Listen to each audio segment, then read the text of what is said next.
নমস্কার বন্ধুরা, আমি পারমিতা। আমার চ্যানেল পারমিতা হেভেন ব্লগে আপনাদের সকলকে স্বাগত।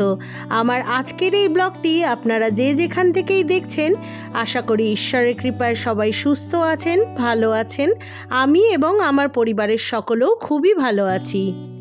এই ডাইনিং টেবিলটা গুছানোর সময় আপনাদের আমি বলেইছিলাম যে দুদিন পরে এই টেবিলটার অবস্থা আবার দেখবেন কেমন হয়ে গিয়েছে। আর ঠিক তাই, টেবিলের ওপর অয়েন্টমেন্ট, আমার মেয়ের আঁকা ছোট ছোট কিছু ড্রয়িং সব পড়েছিল।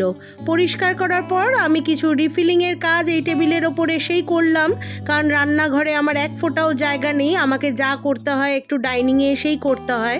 তো বিস্কিটের ডাব্বা, ভুজিয়ার ডাব্বা সবই খালি হয়ে গিয়েছিল, সেগুলো সবই ভরে দিলাম। তার সাথে আমার তেলটাও শেষ হয়ে গিয়েছিল, চিনিটাও বাড়ন্ত ছিল, তো সবই আজকে ভরে দিলাম। আজ চা খাওয়ার পরে বেশ খানিকটা সময় খালি পাওয়াতে আমি ভাবলাম আগে এই কাজগুলোই করে নিই। এরপরে আবার ব্রেকফাস্ট বানাতে চলে যাব, তারপর একটা লাঞ্চের তাড়া থাকবে। এই সবের সময় আর তখন এই কাজগুলো আর হয়ে উঠবে না, তাই সকালবেলায় রিফিলিংয়ের কাজগুলো শুরু করে দিয়েছি। আমরা মানুষরা প্রত্যেকেই নিজের নিজের জীবনে কিছু না কিছু কখনো না কখনো কারোর জন্যে করেছি। সেটা নিজের লোকের হোক, নিজের লোকের জন্য হোক বা পরের জন্য হোক, করেছি। কেউ কেউ আছে যারা লোক দেখিয়ে করেছে, কেউ কেউ আছে যারা নাকি মন থেকে, অন্তর থেকে ভালোবেসে করেছে। যারা মন থেকে ভালোবেসে করেছে তাদের কথা বাদ দিলাম, কিন্তু যারা লোক দেখিয়েও করে তাদেরই বা সমালোচনা করব কেন, তাদেরই বা খারাপ বলবো কেন? কারণ যারা লোক দেখিয়ে করে, আজকালকার এই স্বার্থপর জগতে আপনারা বলুন তো, কে কার জন্য কি করে? সেখানে যারা লোক দেখিয়েও করে তারা করছে তো, করেছে তো, তাহলে তাদেরও একটা যোগ্য সম্মান পাওয়া উচিত। আজ এই কথাগুলো বলার কারণ হচ্ছে, আমার সাথেও এই ধরনের জিনিসগুলো হয়েছে। যারাই বলেছে তারা হয়তো আমার পিঠ পিছে বলেছে, কারণ সামনে বলা স্পর্ধা তাদের নেই। কিন্তু আমি তাতে কিছু মনে করি না, বা তাতে আমার কিছু এসে যায় না। কিন্তু একটা জিনিস কি জানেন তো, যখন কোনো নিজের লোকের জন্য আপনি কিছু করবেন, মন থেকে ভালোবেসে করবেন, আমি বলছি না তারা তার প্রতিদান দিক, কিন্তু মিনিমাম আপনার একটা ভালোবাসা তো পাওনা হতেই পারে, একটা রেসপেক্ট তো পাওনা হতেই পারে। সেটাও যখন তারা করতে পারে না, তখন খুব কষ্ট হয়। তখন কি হয় জানেন তো, আমি আমার ক্ষেত্রে বলছি, আমি নিজেকে আস্তে আস্তে সেই জায়গা থেকে সরিয়ে আনি। কারণ আমি বুঝতে পারি যে আমি যতটা এদের ভালোবেসে করছি, এরা সেই ভালোবাসার মর্যাদাটুকু দিতে পারে না। আমার সঙ্গে এরকম অনেক হয়েছে, মানে আমি নাম ধরে ধরে কারো বলতে পারবো না, কিন্তু কষ্ট হয় যখন এইসব জিনিস চিন্তা করি না, খুব কষ্ট হয়। তবে হ্যাঁ, সব কিছুর প্রতিদান কিন্তু পাওয়া যায়। আমি একটা ভালো কাজ করব, আমি কারোর জন্য ভালো কিছু চিন্তা করব, তার রিটার্ন কিছু পাবো না, এটা কিন্তু হয় না। ভগবানের ঘরে কিন্তু আপনার একটা দারুণ একটা গুড বুক তৈরি হয়ে যায়, রিটার্নটা আপনাকে ঈশ্বর দেন।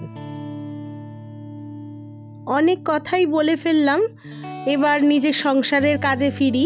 মাঝে মাঝে হয় জানেন তো, মনটা হালকা করারও একটা জায়গা দরকার হয়।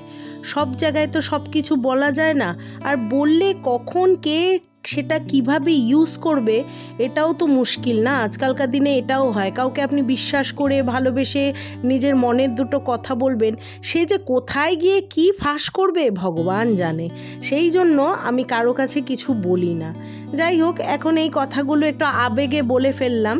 তো এখন সকালে ব্রেকফাস্টটা তৈরি করতে হবে। সকালে ব্রেকফাস্টে আমি আজকে তরকারি বানাবো না, একটু মশালা পরাঠা বানাবো। আর এই মশালা পরাঠাটা আমাদের ঘরে সবাই খুব পছন্দ করে, আর এটার জন্যে না তরি তরকারি ঝামেলাও লাগে না। এর মধ্যে একটু নুন, একটু তেল, অনেক সময় আমি ঘিও দিই, ঘিটা আমার বাড়ন্ত এখন, তো আমি ঘি দিতে পারিনি, তাই একটু রিফাইন্ড তেল, তার মধ্যে একটু মশালা, একটু নুন, এই দিয়েই এই পরোটাগুলো আমি বেলে নেব। একটু নোনতা নোনতা, একটু স্পাইসি খেতে হয়, বেশ ভালো লাগে। গরম গরম এক কাপ চায়ের সাথে দারুণ লাগে, আবার আচার চাটনির সাথেও ভালো লাগে। তো এটাই যে মশলাটা আমি দিয়েছি এখন, সেটা হচ্ছে আমার ঘরে বানানো একটা মশলা। আমি সাদা জিরে আর ধনে আর শুকনো লঙ্কা সমান অনুপাতে নিয়ে ভেজেছি, ভালো করে ভেজে সেটা গুঁড়ো করে রেখেছি। আর যদি ওই ভাজা গুঁড়ো মশলা না থাকে ঘরে, তাহলে আমি অনেক সময় এর মধ্যে এমনি যে মার্কেটে জিরের গুঁড়ো, ধনিয়ার গুঁড়ো, লঙ্কার গুঁড়ো পাওয়া যায়, সেগুলোই অল্প অল্প করে দিয়ে একটু নুন দিয়ে তেল দিয়ে আমি এই পরোঠাটা বানাই। খেতে খুব সুন্দর লাগে, আমার ছেলেও ভীষণ পছন্দ করে, মেয়েও, আমার হাজব্যান্ডও। যাই হোক, আজকে তাই বিনা তরকারির ঝামেলায় ব্রেকফাস্টটা বানালাম আর গরম গরম বানিয়ে এখন সবাইকে দিয়ে দেব। আর এক সাইডে আমি একটু ডিম সেদ্ধ বসিয়ে দিয়েছি, তার থেকেই একটা ডিম আমার হাজব্যান্ডকে শুধু দিলাম, আর বাকি ডিমগুলো আজকে দুপুরের লাঞ্চের জন্য বানাবো। নিজের জন্যও নিয়ে নিয়েছি, সবার ব্রেকফাস্ট হয়ে গেছে, নিজের জন্য দুটো পরোটা আর একটু চা ছিল, খেয়ে নেব। তারপরেই লাঞ্চের প্রস্তুতিতে লেগে গিয়েছিলাম। ডিমের ঝোলটা বানাতে বানাতে আপনাদের সাথে আরও কিছু কথা বলি।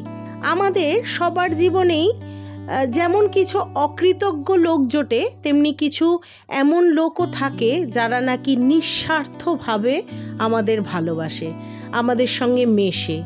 যেমন ধরুন আমাদের মা বাবারাই আমাদের কিন্তু নিঃস্বার্থ ভালোবাসে, তাদের জন্য আমরা কিছু করি না করি, তারা কিন্তু রোজ একবার দুবার করে ফোন করে আমাদের হালচাল ঠিক নেবে, কেমন আছি, কি খেয়েছি, শরীর খারাপ হলে ওষুধ খেয়েছি কিনা, কিছু করে দেবে কিনা, এইগুলো জিজ্ঞেস করে।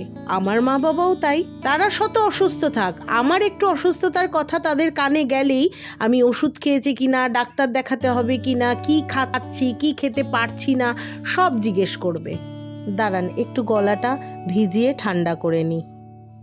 হ্যাঁ, যেটা বলছিলাম, তার সাথে এমন কিছু বন্ধু পেয়েছি যারা আমার সাথে বিনা স্বার্থে মেশে, তাদের কিন্তু আমার সাথে কোনো স্বার্থ নেই।